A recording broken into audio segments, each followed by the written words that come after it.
परीक्षित बड़े हुए और जब द्वारकाधीश भगवान ने स्वधाम गमन किया तब पांडवों ने भी स्वर्गारोहण कर लिया और परीक्षित को राजा बना दिया। देखो, एक तरफ धृतराष्ट्र है, 100 पुत्रों के मारे जाने के बाद भी भोग की लालसा नहीं गई, विदुर जी जैसे संत को उपदेश देना पड़ा। लेकिन जब समाचार यहाँ मिला पांडवों को कि द्वारकाधीश का स्वधाम गमन हो गया तो उन्होंने परीक्षित को राजगद्दी देके स्वयं स्वर्गारोहण किया।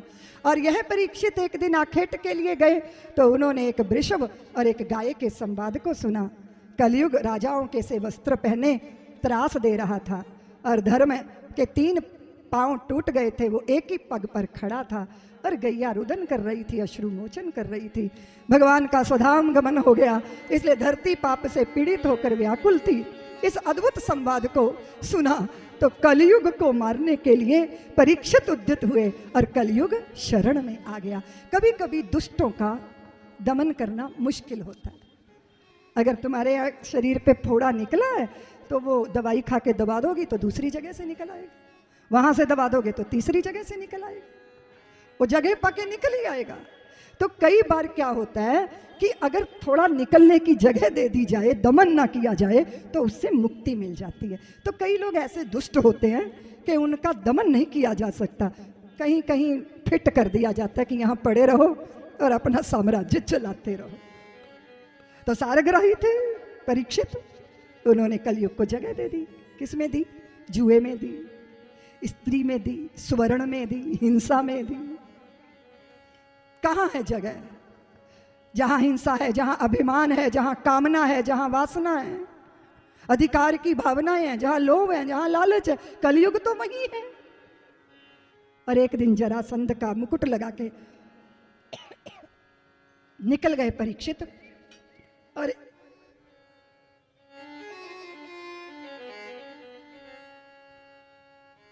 शमीक मुनि के आश्रम में भूख लगी, भोजन मांगा। इंसान को देखना चाहिए कि मैं कहाँ हूं। साधुओं के आश्रम में वीआईपी ट्रीटमेंट की आशा नहीं करनी चाहिए। करनी चाहिए क्या? प्यास लगी है पानी पी लो, भूख लगी है भंडारे में बैठ के खा लो, जगह मिली वहीं लेट जाओ। पहले तो घोड़े से नीचे उतरना चाहिए था। ध्यानस्थ शमीक मुनि और व्याकुल परीक्षित शीश पे पाप की कमाई का मुकुट और गले में डाल दिया मरा सर्प। श्रृंगी को पता चला, उन्होंने परीक्षित को 7वें दिन तक्षक डस लेगा ये श्राप दे दिया। कई बार लोग कानों के बड़े कच्चे होते हैं, बड़ी जल्दी फैसले ले लेते हैं, दूसरे की सुनी सुनाई बातें अच्छा नहीं होता। श्रृंगी ने अच्छा नहीं किया, पिता को भी अच्छा नहीं लगा, लेकिन ऋषि का शाप व्यर्थ तो नहीं जाएगा।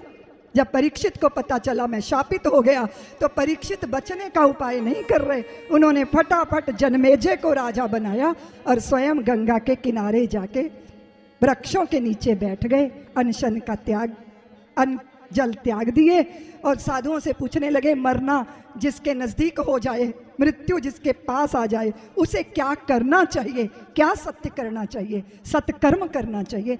ये प्रश्न उन्होंने किया। इतने में भगवान शुकदेव प्रकट हो गए। सारे साधु उठ के खड़े हो गए कि शुकदेव नहीं आए परीक्षित, साक्षात मुक्ति चल के तेरे दरवाजे पे आ।